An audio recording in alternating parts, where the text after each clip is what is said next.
Now, government's management of asylum seekers and refugees came under the spotlight when the Home Affairs Minister, Dr. Motsoaledi, held talks with the representative of the United Nations High Commissioner for Refugees this week.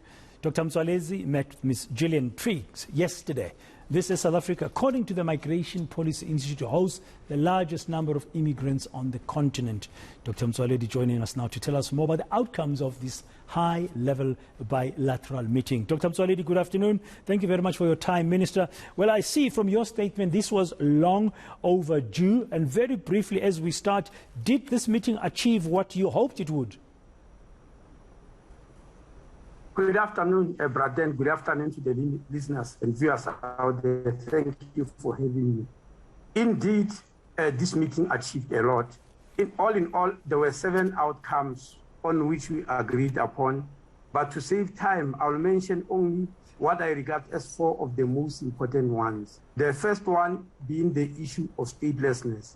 I'm starting with it, Braden, because you'll remember that a few weeks back in December, there were some NGOs and human rights groups who clubbed together to march against the Department of Home Affairs, demanding that we issue birth certificate to children of non-South Africans, children of non-South African parents, but who were born here.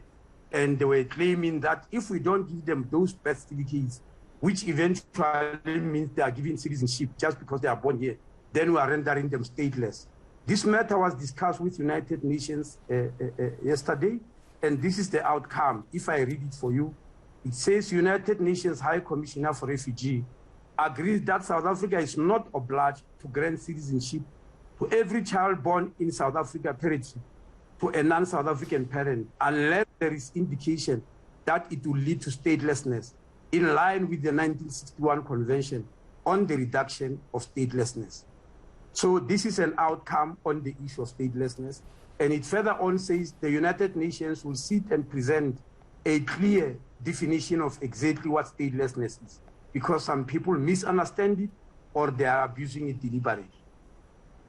Okay, so that's a key outcome that, as you've highlighted there. But there were also issues around the legislative reform that a U.S. government have decided that it might be necessary to do.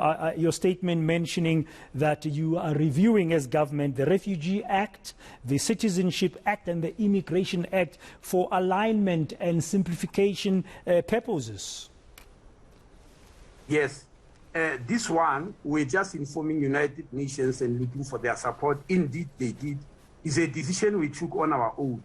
That the Citizenship Act passed in 1995, the Refugee Act passed in 1998, the Immigration Act passed in 2002, need to be reviewed and realigned. And there are 2 things that are going to happen. We review them in line with our present realities, because they were passed some times back. The realities were different back then. And secondly, we have realized that the international trends are that you don't have a separate citizenship, refugee and immigration act. You put them as one, because making them separate has actually caused us a lot of problems, brother, especially in the courts of where sometimes you quote the Refugee Act, and when you arrive in court, the judge shows you that no, but the Immigration Act is saying something different. And we are talking about the same person here. So we want to eliminate such disparities. Yeah, and I guess it would help as well if you eliminate those disparities, how you deal with illegal migration, because most of the time people who seek asylum or running away from their countries for whatever reason as refugees, particularly political refugees, they don't have any documentation. And they come to your country, they are seeking asylum. You have to establish that. I guess the better coordination and modernization of these acts can assist as well the government in dealing with illegal immigration. Well, if they are willing, Braden, while I agree that we need to align this act, and we have already told the United Nations they are supporting us, but the issue you are describing now doesn't happen that way. It is true that when you run away from your country, you come and ask asylum in the next country, you are guided by the United Nations Convention of 1951, which is very clear and unambiguous about how people qualify for asylum or for refugee. And when you arrive and you say so, we immediately give you documents right at the border, which we call a Section 23 permit, which lasts for 5 days. But then it says within 5 days you must arrive at the refugee reception center and announce yourself. On arrival, you are given a Section 22 permit, which allow you to be here for 3 to 5 years. The people who you are talking about who are illegal or undocumented, they don't do that. They don't come and announce themselves. They don't do anything.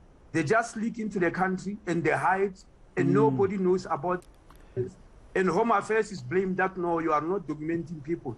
There's no way we can document any person who comes and announce themselves because the law says so.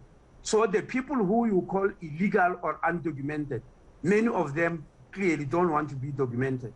Okay, but when we come then finally, Minister, on this whole issue that you were discussing with the UNHCR about asylum seekers and refugees, there is a backlog in dealing with asylum claims. How far are you with your department in helping to move the asylum process in South Africa for refugees, legitimate refugees, faster and faster? Indeed, there's a backlog, Braden. And that backlog was developed in 2008 and 9, when a large number of people came to the country to ask for asylum, when the asylum framework is not designed for such a large number of people. Just to give you an example, in 1998, when the Refugee Act was enacted, 11,000 people came to South Africa to ask for asylum. And the figure keeps on growing, 18,000, 20. In 2006, it was 45,000. But in 2008, it was 207,000. While the system was shocked, the following year, another 227,000. So in 2 years, 400,000 people came when our system was used to dealing with 16, maybe 20,000 or up to 40,000. So this is how the backlog developed. Last year in March, we launched a joint project with United Nations High Commissioner for Refugees, whereby they gave us 143 million rand to hire 36 extra lawyers to deal with this backlog. We have hired them, they've had workshops, they've undergone training and orientation, and they've started the work. Now, yesterday we agreed that we must extend this program to what we call initial refugee status determination, because this program was only about those who are appealing, meaning it was a backlog of those who were rejected and they were appealing, and the appeal process got jammed. Why? Because many of them are not really refugees, they are economic migrants. So when you test them in terms of the United Nations Convention of 1951, they don't make the cut because the convention is clear about who qualify for cities, okay. For refugees. So when they are rejected, they all appeal, and the appeal process got clogged, and it is the one that the United Nations gave us money to help. Now, yesterday we agreed that we must extend it to those who are initially applying for their status to be determined. So will the UNHCR invest more in assisting you to deal with this matter? Yes, the agreement clearly says UNHCR will look into the funding and resources needed to ensure capacity development as the project expands. Yes, the answer is yes. Yeah. Now, Minister, in your view, are we as South Africa dealing appropriately with refugees in the context of the challenges of the pandemic currently, but also the historic ones? And I know you've made it clear that these are two separate processes, but also the economic migration challenges that the continent faces. Do you think the country is handling this matter of asylum seekers and refugees very well? Well, Braden, the problem is this. The United Nations Convention of 1951, as I kept on mentioning, is very clear and unambiguous. It says you can run for asylum in the next country if the following happens to you. 1, if there is a natural disaster in your country, like volcanoes, earthquakes, fires, and all those things. You are allowed to run to another country without any documentation, and they are supposed to allow you in. Secondly, if there is war, I really don't have to define war. If there's war in your country, you can run. Thirdly, if you are persecuted as an individual or as a family for your political activities and beliefs, your traditional beliefs and practices, your religious practices, maybe in what you are preaching religiously in that country, and lastly, your sexual orientation. It says nothing about economic migration, which is a totally different thing.